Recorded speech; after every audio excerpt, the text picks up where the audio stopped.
Good afternoon, and thanks for inviting me along this afternoon to do this talk on communication skills for end-of-life care. My name's David Graham. I'm a paediatric consultant in Craigavon Hospital in Southern Trust, and I'm the local paediatric palliative care lead. I've pre-recorded this presentation, so if you do have any questions, please feel free to type them in the chat as we go along, and I'll do my best to answer them. And if there are any questions and we have any time at the end, then I'll try and answer them also. I'd like to thank Ruth Sutherland for letting me borrow and adapt some of her slides as well. Thank you, Ruth. So the aims today are to start off by thinking about what end-of-life care is and try and define that. I will then try and identify the children and young people that would be suitable for thinking about when we are considering starting end-of-life care or advanced care planning discussions. I think it's important to try and think about what we're trying to achieve with end-of-life care discussions, so I'll mention a bit about that. Moving on to communication models, and I'll mention one or two communication models, but also focus more on the Cardiff 6-point toolkit, which is probably the main thrust of this talk today. And towards the end, I'll mention some specific guidance that's available for guiding the conversation when you're having to talk with a family of a child who has a serious illness. This is the definition for palliative care for all age groups, and it really emphasises how we should provide holistic care for these children and young people who have a serious illness that is leading to health-related suffering. And it aims to improve the quality of life for the patients and their families and their caregivers. So what do we mean by end-of-life care? The GMC defines end-of-life care as really the last year of life, but it can also mean care in the final stages of life, in the final months, weeks and days. And then comparing that with terminal care, that is when we would see people, or children or young people, actively dying in the last 24 to 48 hours of life. So there is a slight difference in the definitions there. I'd also like to say that when I'm talking about advanced care planning and end-of-life care planning, I'm using those terms interchangeably throughout this presentation, and they do represent similar things. As you may be aware, there are 4 categories of paediatric palliative care, and the groups of children that we look after who are eligible for paediatric palliative care will typically fit into one of these 4 categories. The first category is the group of children who have a life-threatening condition, and they were probably previously well and then have developed a condition such as cancer or organ failure and maybe on the transplant waiting list, and they would start off healthy and then they would undergo periods of intensive treatment with the aim of getting a cure. But at any stage along the pathway they may have different outcomes. So yes, some of these children will be cured and go into remission. Unfortunately, some may have a sudden deterioration and sudden death. And then, as this graph shows, a child who has ALL, leukemia, they may have a period of remission and then relapse and then gradual deterioration after that. So that is a group of children in the first category who would be eligible.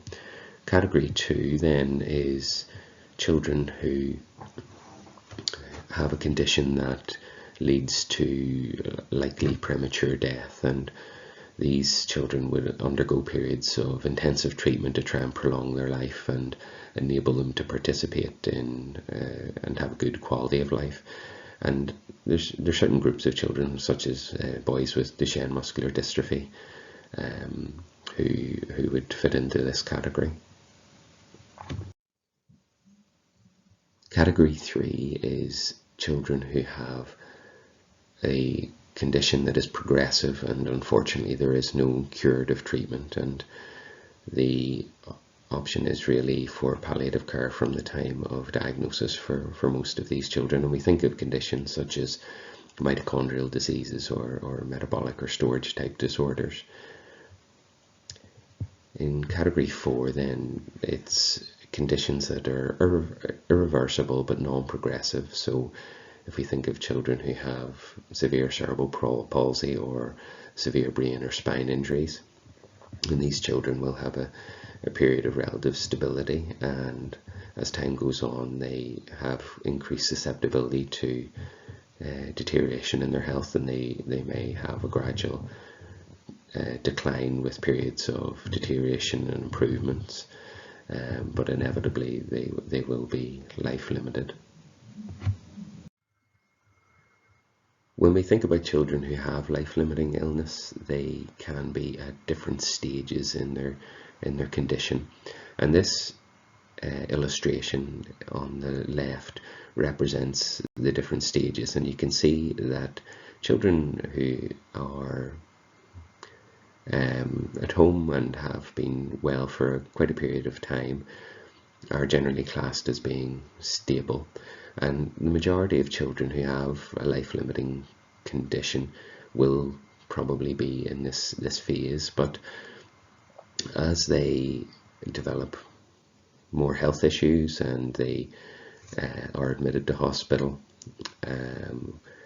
they can be classed as unstable, and even progressing on from that, if they end up going to ICU, that's when they can be classed as a deteriorating patient. And then moving on to that, at the very top, the dying stage is when the patient is recognized to be actively dying. So children and young people who are in and out of hospital can go through these different stages, and it helps us not only in paediatric palliative care research to identify these different groups of children, but also to recognize which groups of children might be eligible for further conversations regarding end-of-life care. What are the trigger points for initiating discussion regarding end-of-life care? Some of you have probably seen these conversations happening within hospital, and the most common time I propose is that when a child is deteriorating or when they're actively dying, perhaps with a life-threatening event or where there's withdrawal of life-sustaining therapy, then that can be the time that most of these conversations occur. But it can also be useful to have these conversations if a child is becoming more unstable and they have a life-limiting condition. A useful question to ask is the surprise question, and this is used quite a lot in adult palliative care, but it helps to identify children who are likely to die in a certain time period. So if you ask the question, would you be surprised if this child died within a year or within the next 3 months? Now, if you answer yes to that question, then the sensitivity of that question isn't as good as the specificity. So what I mean by that is that the negative predictive value of asking that question is much better than the positive predictive value. Still a useful question to ask, but more beneficial if you're saying no, the child isn't likely to die, then there is a much greater chance that they actually will survive the coming year. But all in all, there's been research to show that it is a beneficial question to ask to try and identify groups of children who may be useful to have further conversations with. Other times are the time of a new diagnosis or a new comorbidity. If a child is having frequent admissions, prolonged admissions, or intensive care admissions. More rarely, sometimes it can be initiated by families, and then the conversation can take place with their consent.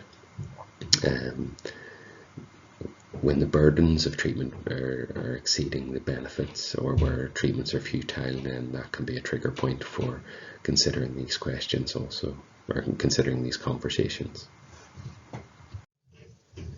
Now I would like to think about advanced care planning or end-of-life care planning, and have a think about what we're actually trying to achieve when we have these conversations with families.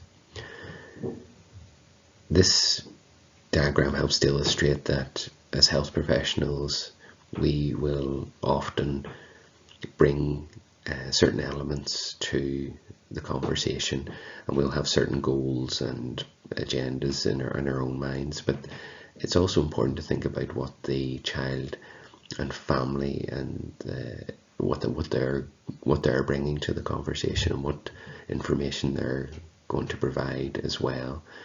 And in the middle you can see that there is an information gap, and that information gap is valid for both the health professional and the child and family. And what we're aiming to do is have a shared understanding of what each side, for want of a better word, is bringing to the conversation. And it's really important to note that these conversations don't just happen in one sitting. They will take quite often several meetings over a longer period of time than you think, to try and achieve some of the outcomes and goals that these conversations can bring. So as health professionals, you can see that we bring knowledge of the clinical condition, the prognosis, treatments that might be available, and we can give suggestions for the care that we would recommend.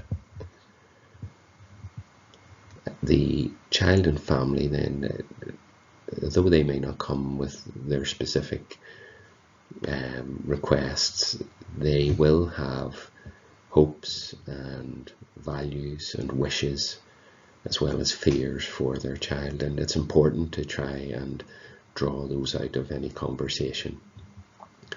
And something that you may not have heard about, which I'll introduce today, is goals of care. And this is, I think, a very important thing to try and determine from the child and family point of view, what their goals of care are, and try and verbalize those and identify those and put them into part of the plan that you will develop with the family. The family will have their own idea of the benefits and the burdens of treatment, and how that will affect their child's quality of life. And again, it's important to try and draw that out of the conversation as well by using our communication skills, and that's something I'm going to go on to in a short while. This slide shows some of the questions that have been shown to be useful in determining goals of care. The first question is really an icebreaker type question, and it's where you're asking who is your child as a person, and it shows families that you are interested in learning more about their child and some of their personality and some of the things that they enjoy, some of the things they dislike, and it can be a really good way to gain trust, or start to gain trust with a family. The next questions are really about trying to determine the understanding of the illness by the child and the family, and what it means to them. And then the following question: in light of your understanding, what is most important regarding your child's care, and what are your hopes for your child, what are your fears and your concerns, and where do you find support and strength? And all those questions will help to draw out a better picture and understanding of the family and where they are at that present time.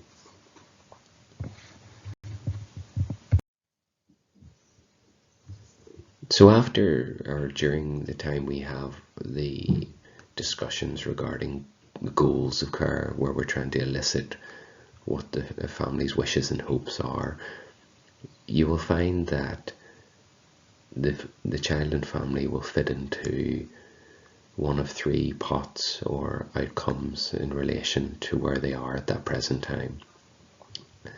These outcomes can change as time goes on, but you can see here that the first pot is really where the family are requesting to live as long as possible, and that really identifies them as wanting all interventions done to have their child live as long as possible. Some families will want their child to live as long as possible and as well as possible, so they might be open to the idea of certain interventions or actions, but also they'll balance that with the quality of life and comfort. And then the third pot, or the third outcome, is where the family wants their child to live as comfortably as possible. And this is really where we think about a true palliative approach, where there will be limited amount of invasive interventions, and it will really be about comfort care and managing symptoms at the forefront. So let's think about communication and having difficult conversations, and the importance of communication skills cannot be understated.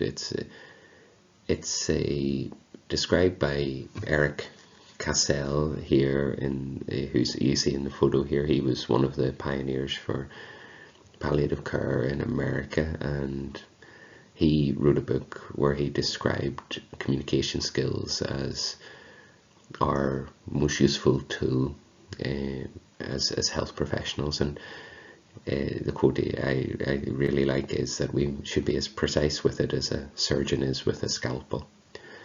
And when we're thinking about difficult conversations, and we'll be going through different scenarios and examples this afternoon, you'll see that all difficult conversations are really a variation on breaking bad news, and there are templates that we can use to make it easier and to help us when we're going through that difficult time, because they are challenging conversations to have.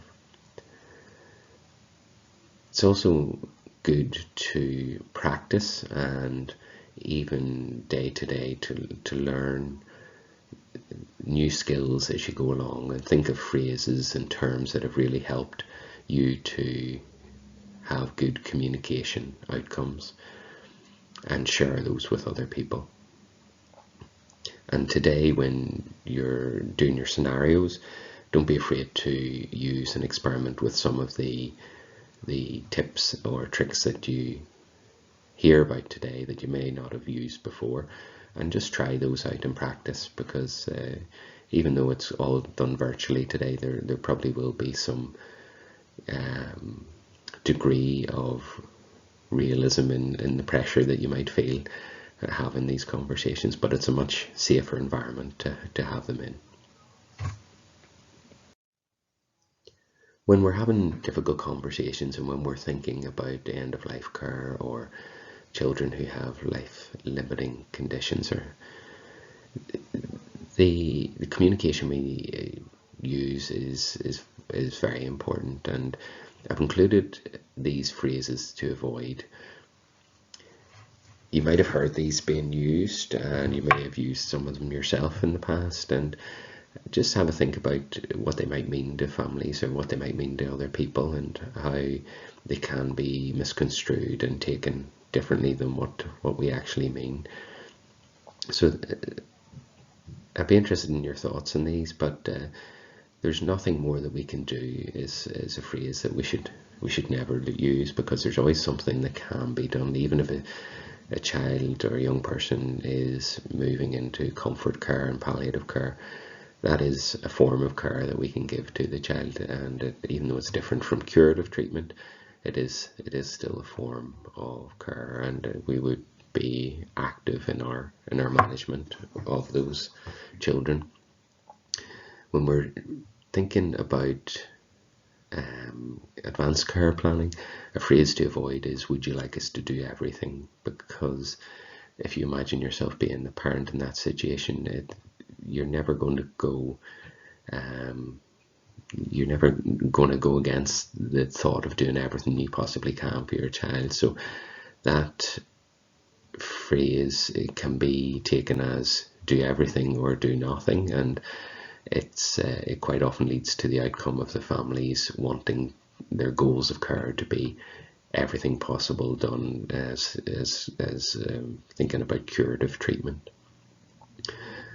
Withholding care, sealing of care, those are phrases that might indicate to the family that there's only a certain amount of care that we would give to the child, and then we're going to stop. There is no hope. They signed a DNR, labelling a child by a disease. So I find it really disappointing to hear when people will say the Edwards child or the Patau's child, or and that can, it can happen in day-to-day conversation, but it is very insensitive for families to hear that, and we should try and avoid those phrases. And then sometimes even the phrase palliative care can be misconstrued or taken as meaning different things to different people. So I'm going to talk about some of the communication tools that you can use, and the one I prefer is Spikes, and I'll talk a bit about that in more detail. There are other ones such as Sage and Time and the K's 10-step protocol, and all of these communication tools cover similar areas. None of them have a particularly big advantage over the other, but it's really your personal preference, what you can remember and what you will find useful under a difficult, stressful condition, to try and recall where you should go to or what you should think about next. So the first point of Spikes is setting up the interview, and this is, I'll cover this in a bit more detail under the Cardiff Toolkit, but that's really some of the things you know already about getting the right environment and the right space for having the conversation, and making sure that you're prepared and that the family's prepared. Then P is perception, and you want to find out what the family already know. So you might ask them questions such as, what is your understanding now of where your child is with his or her illness? And just an open question to try and draw out what they understand. I is for invitation. You want to know what the family want to actually find out, and what information they want to get. So you're going to ask for their permission. You're going to say, with your permission, I was hoping to talk about where we are with your child's illness and where things might be going. And if you get that invitation, then it's okay to go ahead, but there might be times when a family just isn't ready to have that conversation, and it's important to not just go on ahead and start talking and discussing things if they don't actually want to. K is for knowledge, and that is really where you're trying to give the family information, also find out what their side of or their point of view is, and thinking about their goals of care as well. But it's where we will give knowledge to the family. Sometimes that's the time we would give the bad news, and if there is bad news, it's useful to give a warning shot, and I'll cover that a wee bit more in the next slide. E is for empathy, and that's where we will so empathize with the family and really listen and understand where they are, and think about their emotions and recognize any emotions. Again, I'll cover that a bit more in the Cardiff 6-point toolkit. And then S is for strategy and summary. So it's useful to summarize what has been talked about and then have a strategy for the next steps with the patient. So I'm going to talk about the importance of the warning shot. The warning shot is a short piece of information, often verbal. Sometimes it can be non-verbal, but often it's a non-verbal piece of information that we give when we're breaking bad news that is used to lessen the shock of the information. And it might be something along the lines of, we've received the scan results and they're not as good as we expected. And then quite often after we give that warning shot, we allow a period of silence, a brief period of silence, just for that information to be processed, and then we can go on and give the news that we intend to give. And if we think about the psychological basis for giving a warning shot, I don't know if any of you have read the Chimp Paradox book. It describes us having two parts, well, many parts of our brains, but one part is the human part and another part is the chimp part. And if you want to get more details on this, I recommend reading the book. But when giving a warning shot, what we're trying to do is not overstimulate or awaken the chimp part of the brain in the person receiving the news, because that part of the brain works on feelings and impressions and emotions and can be quite quick acting and impulsive. And when the chimp part of the brain's activated, then rational thought and logic thinking go out the window, and the human part of the brain finds it harder to actually work and help.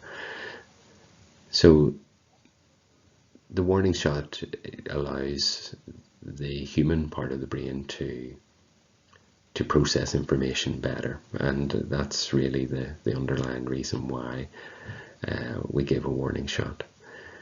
So very, very interesting, and I encourage you to read that book. Moving on to the Cardiff 6-point toolkit. So you can see here there's 6 main points, and these points, they don't have a nice mnemonic, unfortunately, but they are very useful for thinking about different areas to cover when you're having a difficult conversation. And they can be used alongside the different tools that I've described previously, such as spikes or sage and thyme. So they can work together. And I'll talk about each of those points in a bit more detail. So the first section on the 6-point toolkit is comfort. And you'll know a lot of this information already. I won't need to go into great detail on it, but you want to have the right setting for the conversation to take place. It should be quiet, it should avoid interruptions and have appropriate temperature and lighting. You want to make sure that the family and the healthcare team are comfortable and seated, and think about the positioning of where people will be sitting. You should offer the family the opportunity to bring support into the meeting and give them advance warning of a meeting. It helps them to prepare any questions and have any other family person or family representative that they might want to have along for this difficult conversation. It's very important to sit down when you're having a difficult conversation.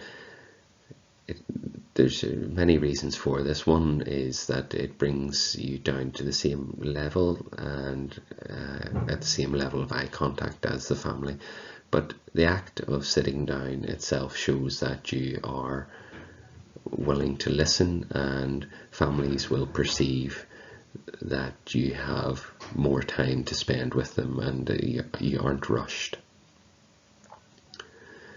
So as I say, it's important to create the appropriate time for a meeting. So if you feel that you can't give the family the time that it deserves, then you may want to actually consider, is there someone else who is better placed to have the conversation, or is there another time that suits better to do it properly? I've included the mnemonic HALT, which it's used in addiction services, but it's also used in difficult conversations and thinking about yourself and your preparation as a healthcare professional for a difficult conversation. So if you're hungry, or if you're angry, or if you're running late, or if you're tired, all of those things can really impact on your ability to have a conversation. And there can be other things going on in your life, so personal problems or health problems, that could contribute to how effective you are at having this conversation. And again, it's important to have that self-reflection, or that self-awareness, that if you aren't in the right place for this conversation, perhaps it should be left to someone who is in a better place at that time. Be prepared. So read through the notes, anticipate questions, and anticipate difficult reactions to the conversation you're about to have. Moving on to questioning style. So we all know about the different types of questions, but it's good to start off with open questions to draw out the information that the patient has or the parent has in their head. So you could ask questions such as, how have things been? Sort of general open questions, just to gauge where they are at that present time and allow them to offer up just any information that they want to give in an open way. You can then move on to focus questions to explore topics that are raised during open questioning. So you might want to say, tell me more about your pain, and focus on particular areas of a conversation.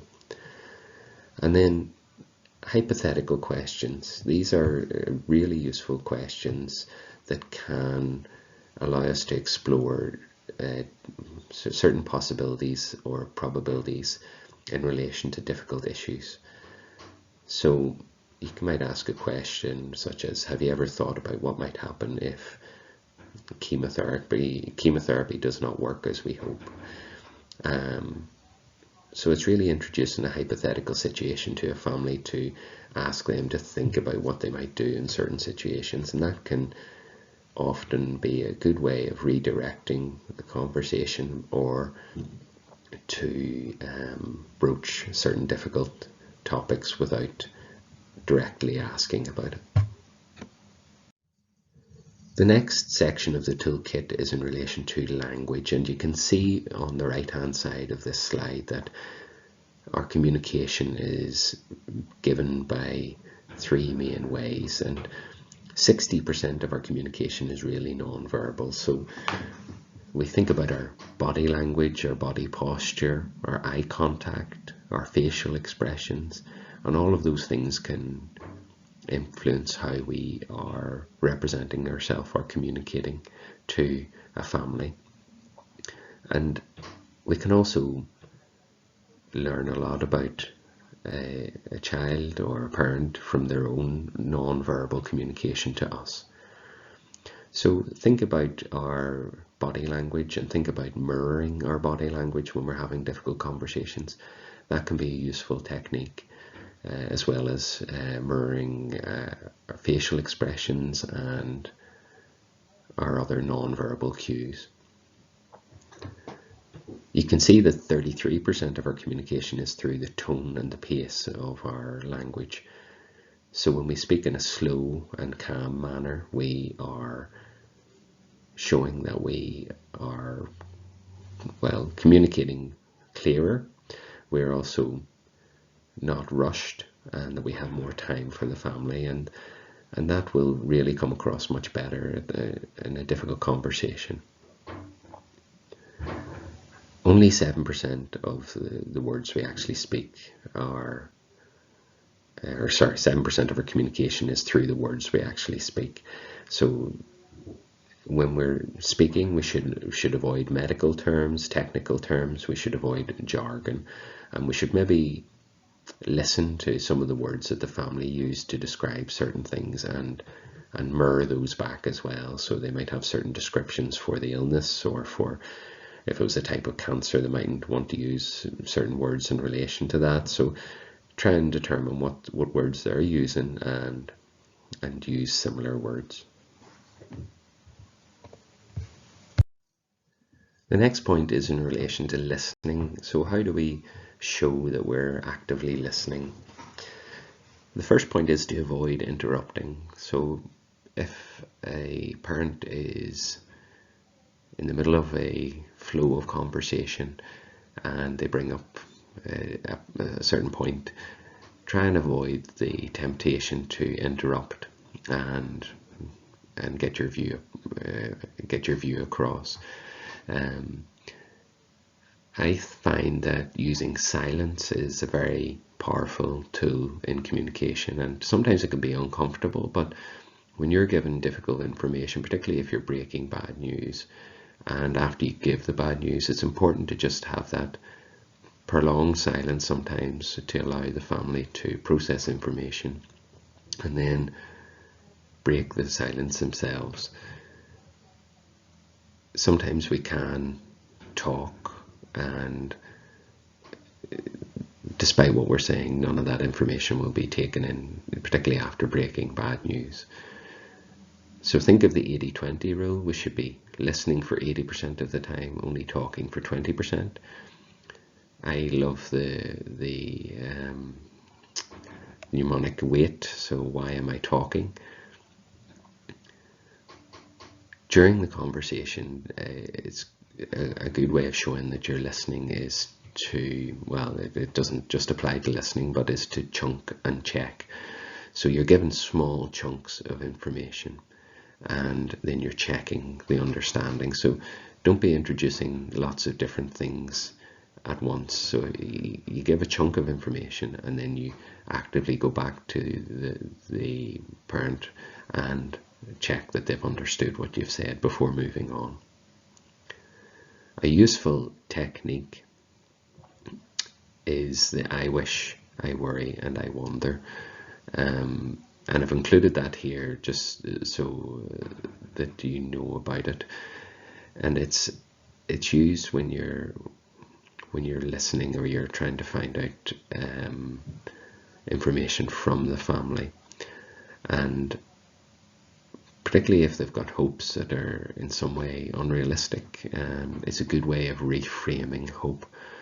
So you might say that I wish that treatment would work too and that we could cure this, but then I worry that isn't going to work, and I wonder if a better approach might be to do.